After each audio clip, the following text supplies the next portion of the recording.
right, we are back in the booth this afternoon. I'm gonna do something a little different. I'm not gonna do a painting video on this. I'm gonna do a short video, and I'm gonna show you how I cut my tape out for my tape craws or whatever other stencil type thing I'm using if I'm gonna use tape.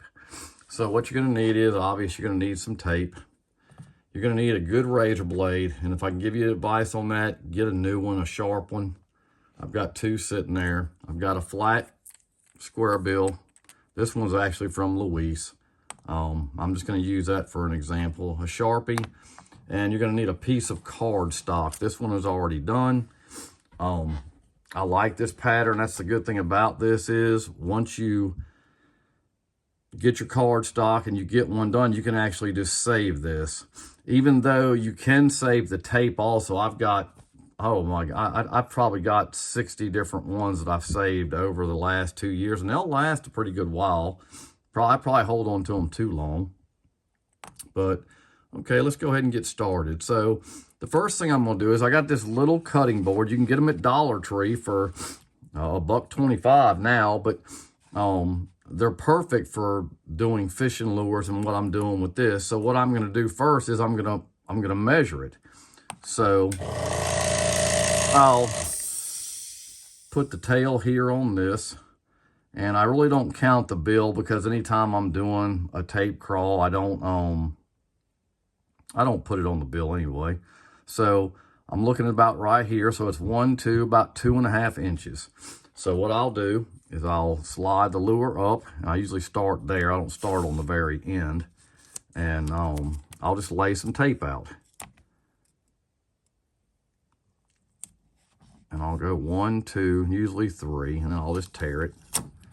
And then what I'll do is I'll just take my sharp, and I'll just clean the edges up. So I'll go ahead and cut this one down, because you're going to want the edges clean if you're doing a lure. I can't do this with gloves. My hands are still kind of messed up, but they're a lot better today, so I figured I'd give this a shot. I've been telling everybody I'd be doing this for a while. So 1, 2.5. We'll just go a little bit long. Well, I'll do it about a little bit past 2.5. So I'll straighten that up, and that leaves me that. So what you're going to want to do is just get you a piece of cardstock and just draw the design out and just cut it out with a razor blade. Then you have a kind of a stencil to go by. This lure is going to be a little bit smaller than that. So what I'll do, I love the front of this. I'll just cut it off right there. So I'll set my stencil on, and I'm going to stop it actually there. So what I'm going to do is I'm going to take my Sharpie, I'm going to hold this down, and all I'm going to do is just run it to the inside of my design. It doesn't have to be perfect, because when you cut it with the razor blade, you can kind of fiddle with it and get it the way you want it. This is just going to be for a guide. So I've got that wrote out, and I'll set that up here.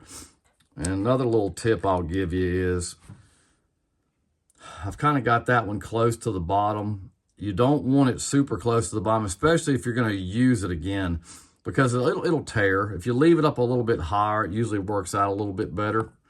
So I'm just going to go ahead and take my my razor blade, and I'll just find a starting point. You don't have to start on an end. It's just up to you how you want to do it.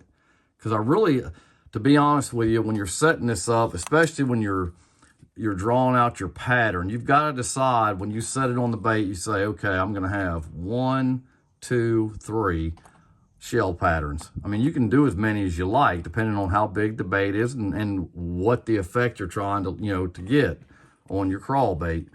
Most of the time I do 3.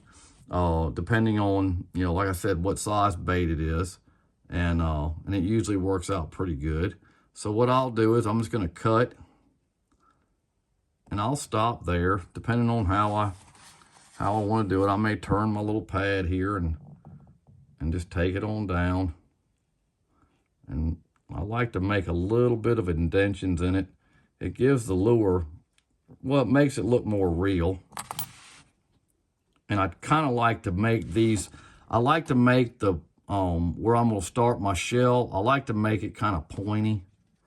So I may point it up, and I may drop it down below a little bit. That's why you don't want to go all the way to the bottom of your tape.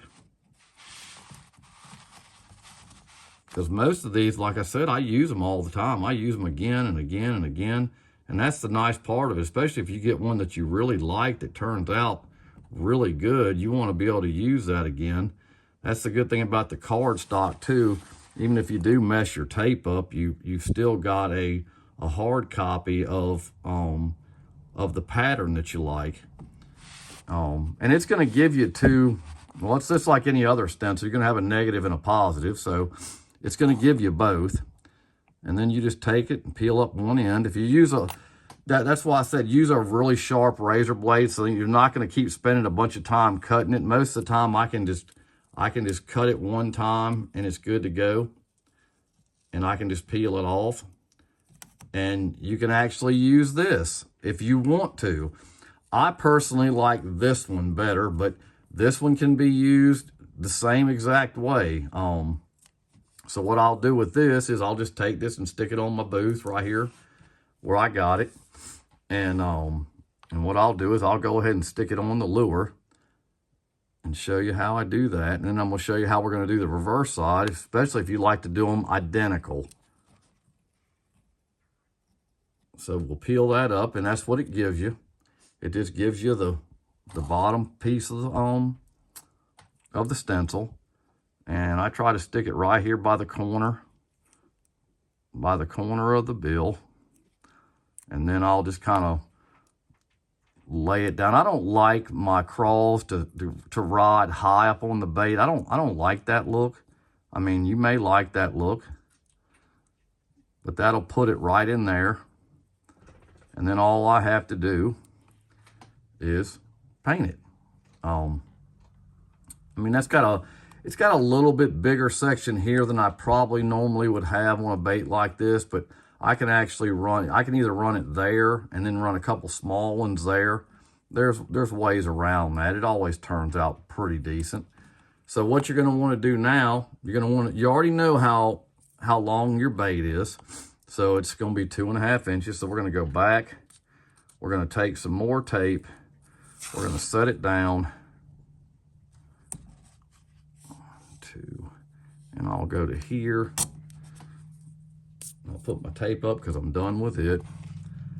And I'll go ahead and cut it up, even it up.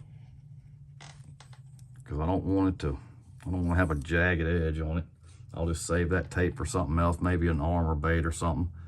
1, 2.5. 1, 2. So I'll cut it about right here. This is really not hard. I mean, once you do it a couple of times, and plus if you save some of your stencils. So what you're going to want to do now is, we did it like this for the right side. Now we're just going to flip it over and go in the reverse. To be honest with you, just taking your cardstock and getting your initial design, that's half the battle. After that, it's like I said, it's not hard to do. You just got to get in here and find the one you like. Find a pattern you like. I'm not no artist by no means either. And like I said, this is not the only way to do this. This is just my way of doing it. That doesn't mean it's always right. So I'll pull that off. And you see I'm right there again with that. And I'll just leave my cardstock there.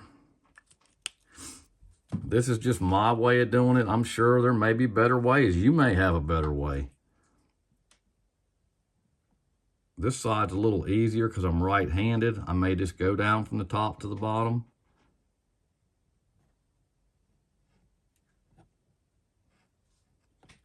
I'll run it there. I may turn it sideways to hit this point. I'll slide it back around to bring the point down.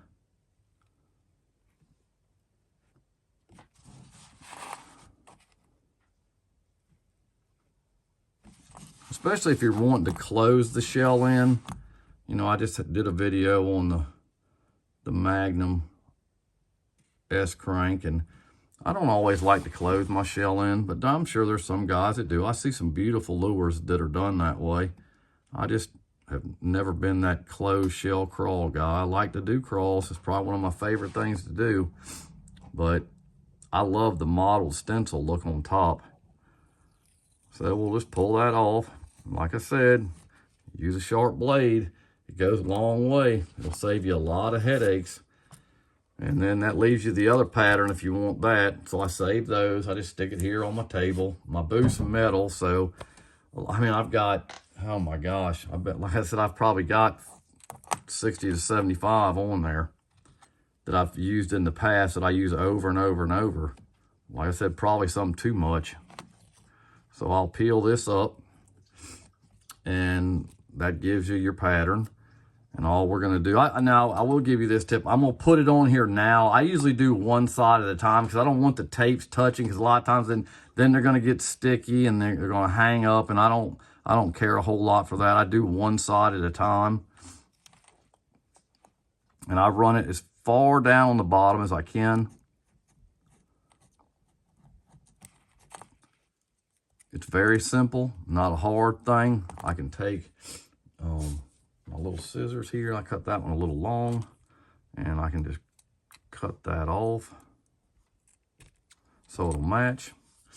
And pretty much that's it, guys. It's not a, I'm sorry I haven't done it before now, or done it during a video. I just don't like to make the videos too long. And just, you know, a tip for painting it, just get your gun on low. Keep the paint on the tape. Just let the overspray go onto your bottom of your pattern, even when you do your shell. Don't forget to, when you're cutting your cardstock out and you're just doing your little bumblebees or whatever you want to call them, just make sure that you're also looking at the size of the bait, going, how many shells do I want on that bait? Every bait's different, and they're all, you know, you got the S crank. This one's flat. This will be an easy one to do. I may even do a video on this while I've got it done. But every bait's different. I found it easier to cut the tape out. I've cut it on the lure, put the tape on the lure and draw it out and cut it. But then you start, if you use a sharp razor blade, you end up going into the blank. And I started doing that, and I started noticing it even after I epoxied it. I just didn't like that look, so I started pre-cutting them out. You can make them look just like each, you know, if you do it this way, and you can make both sides look just alike. Do I do that every time? No, I don't. I mean, sometimes mine are not perfect on one side and look identical on the other. I mean, sometimes I do that. If I really take my time like this, I can do that. If I'm just kind of grabbing one off the side of my booth and playing around with it, you know, it's not always going to match. And there's nothing perfect in nature. So I'll give you an up-close look at it. It's not hard. If you have any questions, all you got to do is ask. You can call me. I can put my phone number on there. I don't care. You can call me. I talk to plenty of these guys all the time. I don't have any secrets to hide.